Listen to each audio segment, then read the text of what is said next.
what are kind of the most popular drugs right now, but also the drugs that you're kind of most concerned about? I guess the two drugs that we test the most of, particularly in relation to clubs and festivals, are MDMA and ketamine. The biggest concern at the moment in relation to MDMA is actually how cheap and strong it is. So it sounds, it's so counterintuitive that that's a problem.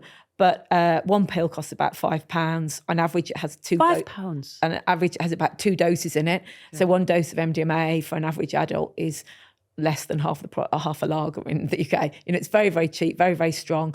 And the consequence of that is we see more and more overdoses, and that's a real concern. So we had a number of overdoses and deaths from clubs last autumn time, literally nearly one every weekend. And these are totally avoidable, absolutely avoidable. These are people not realising how strong the pills are. So if we can get that message out that one pill contains 2 doses, that's a really important message, particularly now we're heading into spring and festival season. The other main drug will be ketamine, and the concerns around that are quite different. The concerns around that are that it's cheap, but it has this potential for dependent use, for daily dependent use. And we see that people start to take more and more, develop this daily dependency. And then what you see if people are frequent users is it can harm their bladder.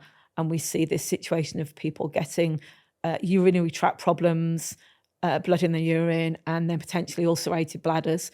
And the end of that would be, at the most extreme end, having to have their bladder removed. And more young people, really young people are coming into A&E with bladder-related complications because of frequent ketamine use. And some of this is party-goers who've just got into daily use, but we're also seeing that self-medication of people really searching for that state of oblivion, forgetting their worries.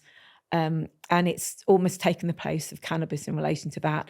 I've spoken to teachers who've said when they confiscate drugs at school now, it's ketamine and not cannabis. If you enjoyed that clip and you're wondering where it came from, please follow us, People Are Deep, on YouTube.